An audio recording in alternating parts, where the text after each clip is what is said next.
De toute évidence, cette saison a été un succès. Elle a été un succès populaire et les salles étaient pleines.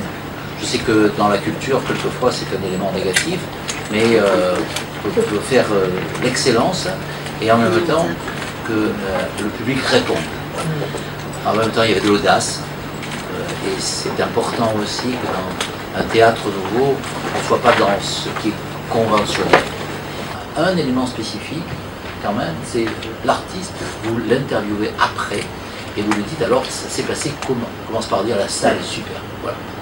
L'acoustique est parfaite et on est super bien reçu.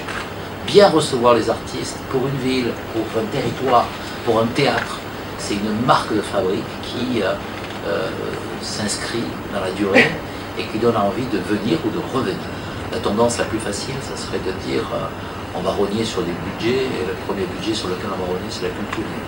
Et moi je sais que s'il n'y avait pas de musée Picasso, s'il n'y avait pas les médiathèques, s'il n'y avait pas Antea aujourd'hui, on serait probablement sur le plan économique, moins bien au niveau de la communauté d'agglomération de Sophia Antipolis que si ça n'existait pas.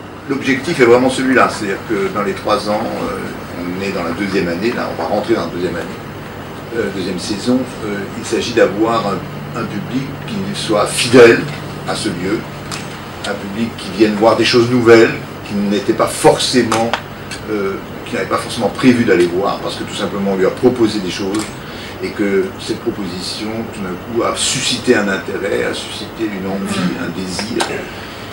Si Jean-Louis Leonetti, qui encore une fois est l'homme qui a fait ce pari fou, que certains auront jugé d'ailleurs totalement démesuré à un moment donné, et je suis aujourd'hui très content de lui dire que j'étais très heureux avec toute l'équipe de faire en sorte que ce pari ne soit pas justement trop fou et trop démesuré.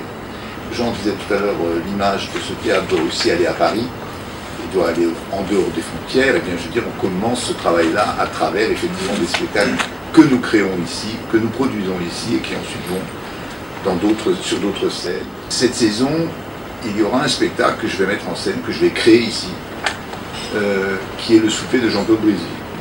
Ce spectacle qui a été en 89 un énorme succès. Et j'ai convaincu Nils Arestrup et Patrick Chenet de jouer les 2 rôles de Talleyrand et Fouché. Et comme ça s'appelle le souper, ça sera créé le 31 décembre ici en théâtre. Ce spectacle ira ensuite en tournée et se jouera au Théâtre de la Madeleine à Paris à partir du 5 février 2015. On a fait un cycle cette année qui s'appelait Carte blanche pour un livre rouge. Je suis content de créer un peu de tension. Pourquoi j'ai dit oui, franchement. Mais je suis très heureux que tu aies dit oui, parce que je trouve ça tout à fait fondamental qu'un homme politique s'y attelle aussi. Même si ce n'est pas tout à fait l'homme politique qui va le faire, mais...